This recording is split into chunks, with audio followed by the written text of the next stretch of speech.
Hola, ¿qué tal? Bienvenidos a su canal Despertando al Cambio con otro nuevo tema. Es un tema que está muy ad hoc en este momento, pues habla de sentimientos igual que tenemos y pues específicamente hablaremos en esta ocasión de lo que es el miedo. El miedo como sentimiento, como una sensación que los seres humanos nos pasa muy a menudo. Vamos a tratar de definir cómo se manifiesta y qué es lo que nos puede ocasionar. Entonces, ¿qué provoca el miedo en nuestras vidas? Vamos a ir desmenuzando este tema. Y dice, primeramente, vamos a localizar muchas definiciones, refiriéndonos al diccionario de la Real Academia Española, dice que el miedo tiene varios sinónimos. Uno es cobardía, otro es terror, otro es cagalera, otro cerote, recelo, temor, espanto, pavor, pánico, medrana y gindama. Son los que marca el diccionario como sinónimos de lo que es la palabra miedo, ¿no? Algunos los conocemos de otras formas, ¿no? Pero esas son las definiciones como sinónimos de la palabra miedo. Ahora, existen miedos diferentes, definiciones de miedos distintas. Por ejemplo, la primera definición de miedo es una sensación de angustia provocada por la presencia de un peligro real o imaginario. Cuando niños siempre nos han dicho nosotros, nos han llenado de miedos para poder tener el control. Desde ahí empieza el controlar a la gente a través del miedo. Y nosotros, por la mayor parte de los seres humanos, hemos sido víctimas precisamente de control a través del miedo, ya sea real o ya sea imaginario. A los bebés los controlaban diciéndoles que ahí estaba el coco, que si se metían en lo oscuro les iba a salir algo, que los iba a espantar, que el monstruo estaba abajo de la cama, que no se asomaran, bueno, en fin, mil cosas que entraron en nuestra mente. Y aparte de las situaciones que había donde se ponían a inventar historias, a provocar que la imaginación de las personas empezara a volar, ¿no? Y crear miedos que realmente ni existían, que eran miedos imaginarios. Como fuimos creados en una cultura del miedo, no aprendimos a diferenciar lo real de lo imaginario. Y en cualquier momento nos tocan una fibra de ese tipo y caemos otra vez en el conflicto de tener el temor, el miedo. ¿Ok? Podemos tener miedos reales, sabemos que si hay un perro bravo en la esquina, que nosotros pasamos por ahí, tenemos que tener precaución de que no esté abierta la puerta o de que el perro no esté suelto, porque sabemos que es un perro que nos puede morder. Ese es un miedo real, sabemos que eso existe. Sabemos que el conducir exceso de velocidad pues, nos puede provocar un accidente, o sea, son miedos reales. Pero los imaginarios son aquellos miedos en los cuales las cosas no existen, las cosas no van a suceder. Por esta razón están solamente en la mente de la gente. Y eso es lo que vamos a ir tratando de definir y de aclarar en esta pequeña plática. Espero que se diviertan y pues si nos quieren comentar algo también estamos listos para aclarar algunas dudas o compartir algunas experiencias. Bien, otro de los conceptos o definiciones del miedo son los miedos evocados o creados en la mente. Es un sentimiento de desconfianza que impulsa a creer que ocurrirá un hecho contrario a lo que se desea. O sea, cuando nosotros no queremos que nos pasen cosas, pero equivocadamente evocamos o creamos en nuestra mente algo, sí jalamos una desgracia. Ejemplo sería alguien que dice, creo que me voy a enfermar. Lógicamente está mandando un decreto a su mente en la cual la mente dice, bueno, se va a enfermar. O sea, está haciendo una declaratoria. O decir, presiento que ese negocio es un fraude. Y prácticamente es un fraude. Así sucede. Y dice, mira qué bueno soy, pero ya está dentro del fraude, ya cayó. O me van a asaltar. Y lo pasa repitiendo y repitiendo en su mente que lo van a asaltar y lo asaltan. O voy a morir. Hay gente que está repite y se le concede también. Son miedos imaginarios. Presiento que voy a chocar. ¿Y qué creen que pasa? Chocan. Entonces todos esos miedos son evocados o creados en la mente, falsamente, mente falsa.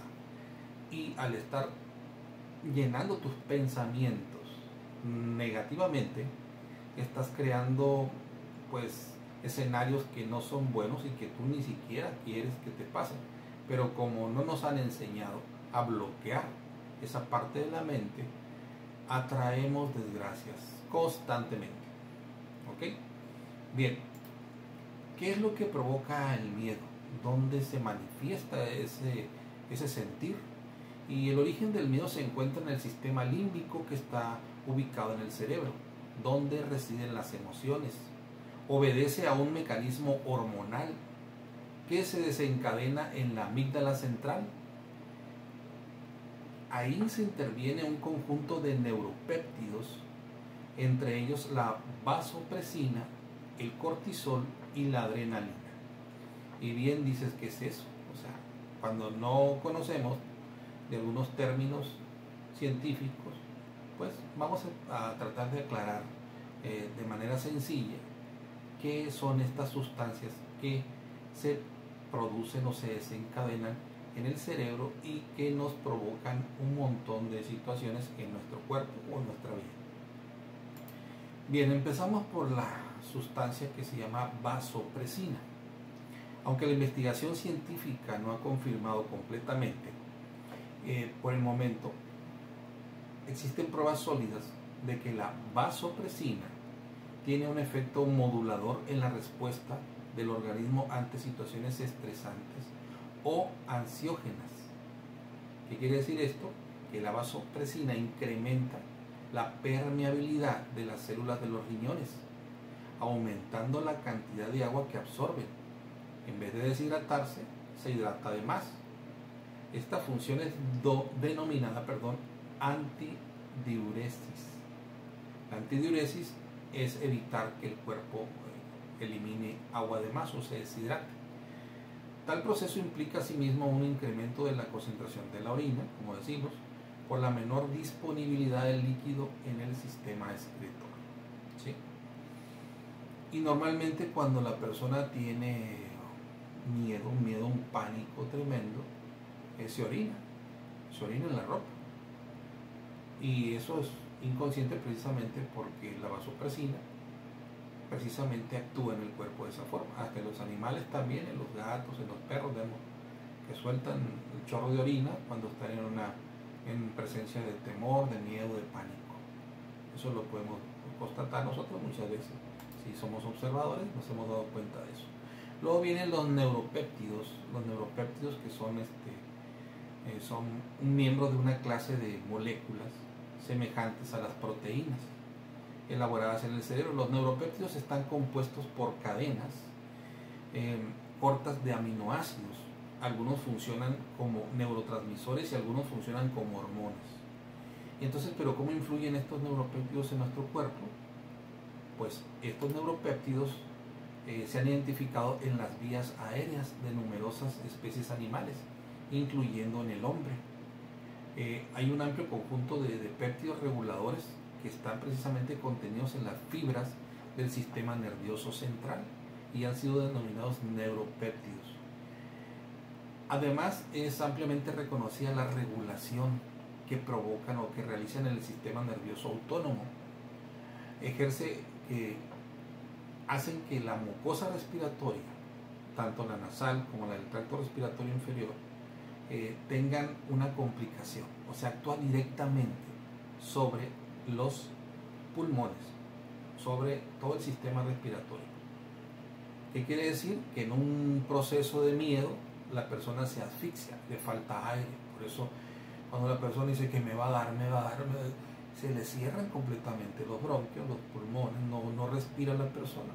Y hay personas que son asmáticas o que tienen una enfermedad de ese tipo, más el asma, que requieren de un respirador, ¿no? Tienen un pequeño tubito que trae cortisona y que inmediatamente les abre los pulmones, dilata para que puedan respirar. Y es por las personas que son asmáticas tienen que cargar constantemente ese tubito, ¿no? Para evitar que se cierren sus vías aéreas respiratorias. Para que nos demos cuenta hasta dónde influye este sentir, este sentimiento del miedo, esta conducta. Bien, aparte hay otra sustancia que mencionamos ahí que se llama cortisol. El cortisol, ¿qué hace en el cuerpo? Ante el estrés, un susto, una amenaza, se activa el sistema nervioso simpático, ¿se llama? El cortisol es una hormona liberada por las glándulas suprarrenales que están encima de los riñones. Se segrega una cantidad de cortisol que nos pone alerta y nos prepara para huir, luchar o sobrevivir. El cortisol y la adrenalina revolucionan el organismo activando el corazón para poder llevar sangre a la musculatura, para poder salir corriendo inmediatamente, quitándosela, por ejemplo, de la zona intestinal, que no la va a ocupar en ese momento, y te la manda a los brazos, a las piernas, para que tengas energía y fuerza para salir disparado en ese momento, si hay algún peligro, hay algo. Normalmente nosotros por genética traemos ese sentir. Anteriormente, cuando habitábamos en las cuevas y que llegaba un animalote, eso es un dinosaurio, un tigre, la gente salía corriendo, pero utilizaba el cortisol, utilizaba la adrenalina para poder brincar y salir corriendo. Si estas sustancias no las segregara el cuerpo, no tendrías ni la fuerza, ni la habilidad, ni la prestancia para salir corriendo, ¿no? Y huir del peligro. Para eso se utiliza. Ahora, normalmente a una persona le da un susto, le pasa algo, y lo que hacen, denle un trago de Coca-Cola, imagínense, denle más glucosa a la sangre si la sangre está atascada de glucosa en ese momento y no requiere de eso. Lo que requiere es quemar esa excesiva energía que está fluyendo en el cuerpo. O denle algo, denle un panecito, denle agüita con azúcar, y eso les produce más problemas. A la persona que le pase eso, lo que tienen que hacer es ponerla a caminar, darle agua, hasta que el cuerpo vaya quemando toda esa energía en exceso, ¿sí? Esa es la manera en que funciona nuestro cuerpo, y si vamos conociendo cómo funciona, podemos ir evitando que nos pasen algún tipo de contingencias. Bien, ¿para qué nos sirve el miedo? Vamos a ver, ¿para qué nos sirve el miedo? El miedo es una emoción clave y fundamental en nuestro equilibrio interior y en nuestra supervivencia. Uno precisa tener miedo a ciertas cosas para no lanzarse a todo tipo de viajes y aventuras sin medida. Cualquier ser humano posee temores en su vida. Los valientes y los triunfadores también, aunque digan que no. Simplemente lo controlan, pero saben gestionar. Esos grandes desafíos poseen un componente de incertidumbre. Nada grande comienza sin un poco de miedo. Cualquier persona que tú la veas, que sea deportista, que sea artista, que sea persona que figure ante el público, que haga, por ejemplo, que se aviente de un avión en paracaídas, requiere precisamente de un poco de miedo, que es lo que hace que funcionen todas estas sustancias anteriores para lograr que esta persona pueda realizar el acto que quiere hacer. Y eso en muchas personas produce inclusive una sensación de satisfacción. Les gusta vivir esa adrenalina, sentir esa adrenalina en el cuerpo, y los hace sentirse bien. Entonces no es tan malo precisamente el miedo, porque nos hace que estas sustancias fluyan a través del cuerpo y nos ayuda precisamente a detenernos muchas veces, porque si nosotros no tuviéramos miedo, no tomaríamos precauciones, porque sabemos que a través del miedo entra la precaución, a no ir a un lugar, a no pasar por alguna situación. Entonces siempre buscamos protegernos o tomar precauciones, ¿verdad? Si no tuviéramos miedo, como los bebés, pues sí se harían muchas cosas, pero también sucederían más accidentes o más tragedias por no medir las consecuencias del miedo, de lo que nos está avisando de lo que puede suceder. ¿Ok? Bien, ¿qué nos ocurre cuando vivimos en miedo constante? Cuando vivimos en miedo constante, normalmente si vivimos una amenaza de forma constante, radical, fuerte encima de nosotros, nos sentimos estresados a menudo. Nuestros pensamientos negativos toman el mando de nuestra vida. El cortisol se cronifica, que se llama intoxicación por cortisol, y se va produciendo un deterioro progresivo del organismo a nivel del tejido óseo. Mayor facilidad de fracturas muscular, roturas fibrilares o contracturas y de la piel. Y sobre todo se acelera el envejecimiento cuando estamos encerrados, estresados, con miedo. Nos enfermamos más fácilmente y envejecemos más rápidamente. Todo nuestro cuerpo empieza en un deterioro.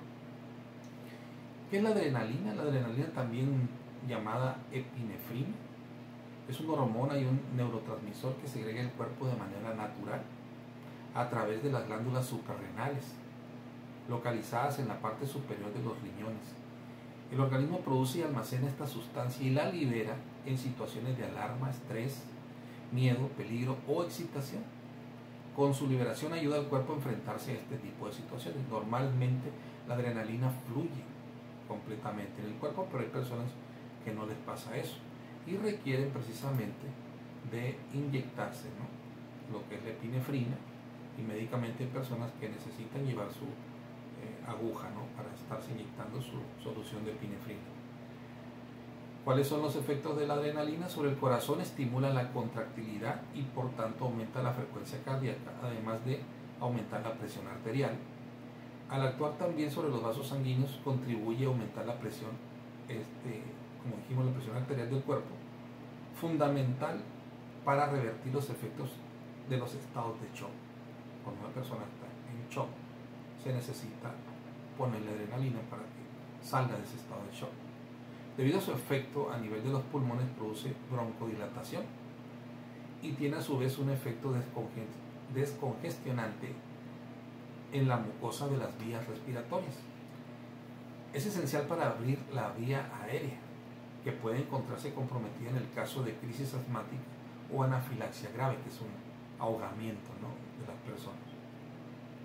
Por eso las personas, cuando están enfermas, probablemente tengan alguna enfermedad, como dije anteriormente, de lo que es el asma, les sirve muchísimo este tipo de medicamentos inyectados para darle más respiración al cuerpo.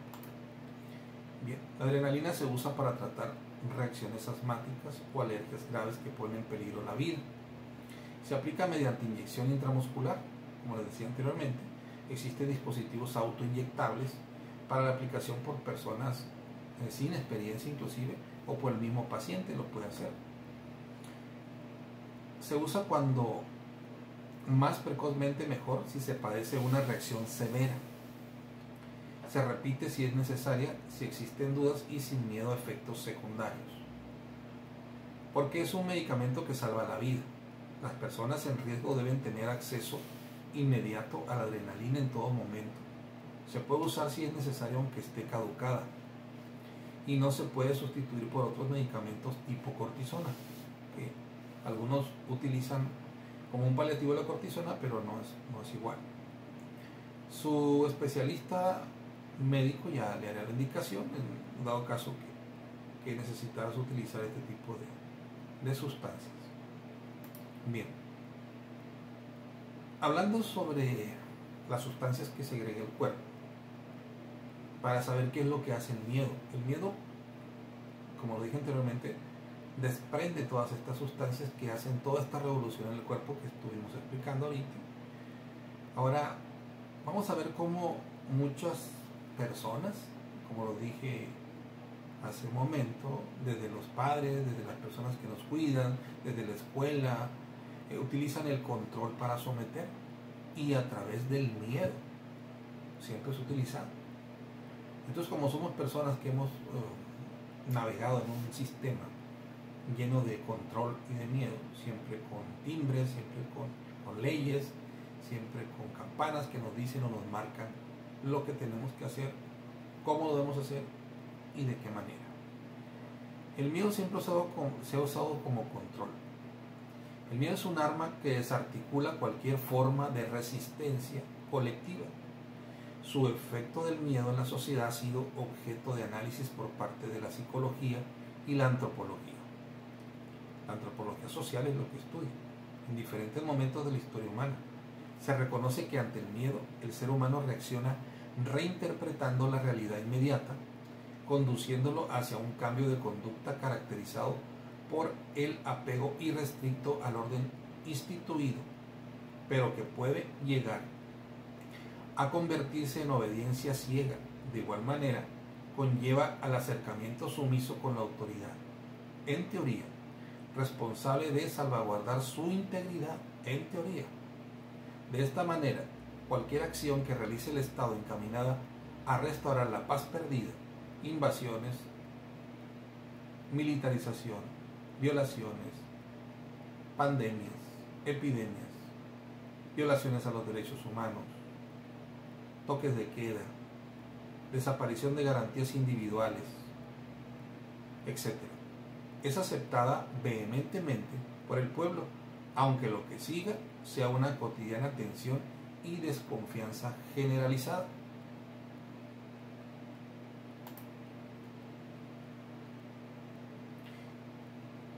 Como podemos ver, existen todos estos métodos de orden y control. Históricamente, una de las premisas fundamentales de los estados totalitarios y fascistas ha sido mantener bajo estricto orden y control el comportamiento de la población, lo que ante el terror y miedo facilita al gobierno la implantación y gestión de sus políticas económicas, sociales, militares o judiciales. Carl Schmitt, uno de los pilares de la teoría nazi y neoconservadora, menciona que entre la población siempre se debe mantener una imagen enemiga para poder dirigirla y manipularla.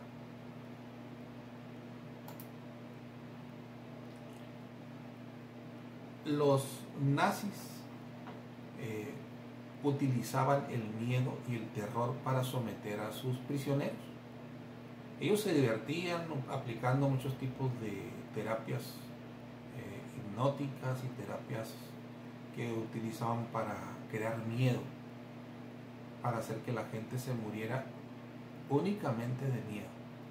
Había una tortura psicológica muy utilizada por ellos, que los divertía mucho, pero en eso ellos estudiaban mucho el factor de las sustancias que produce el cuerpo y cómo un terror o un miedo puede matar a una persona, puede hacer que una persona muera simplemente de pensar. Y lo que hacían ellos es, ante un grupo de prisioneros, utilizaban a una persona, la sentaban en una silla, le vendaban los ojos y le cortaban las venas, dejándolo que se desangrara frente a sus compañeros que estaban en prisión, que tenían sometidos. Después a todos los vendaban los ojos y uno por uno les pasaban un hielo por las muñecas y se los dejaban ahí. El prisionero, como no sabía qué le estaban haciendo, pero había visto en su mente cómo otro compañero lo habían asesinado de esa forma, estas personas morían pensando que se habían desangrado, igual que su compañero, cuando no fue así, pero simplemente por un proceso mental evocado que ellos generaron en su mente, fallecieron. Y eso les divertía a los nazis con sus prisioneros, pero se dieron cuenta que a través del miedo podían controlar a las masas. Otra persona también que utilizaba el miedo y el terror para burlarse precisamente de la población era Stalin. Y hay precisamente una anécdota que platican que se llama la gallina de Stalin. En una de sus reuniones Stalin, que era dictador soviético ruso de aquel tiempo y fue un gran asesino, solicitó que le trajeran una gallina. La agarró fuerte con una mano y con la otra empezó a desplumarla. La gallina, desesperada por el dolor, intentó fugarse, pero no pudo. Así logró quitarle todas las plumas y les dijo a sus ayudantes: ahora observen lo que va a suceder. Puso a la gallina en el piso y se alejó de ella un poco y agarró en su mano un puñado de trigo, mientras sus colaboradores observaban asombrados cómo la gallina, asustada, adolorida y sangrando, corría detrás de Stalin, mientras éste le iba tirando puños de trigo y daba vueltas en la sala. La gallina lo perseguía por todos lados. Entonces Stalin mira a sus ayudantes, quienes están totalmente sorprendidos, y les dice: así de fácil se gobierna a los tontos. ¿Vieron cómo me persiguió la gallina a pesar del dolor que le causé? Así son la mayoría de los pueblos.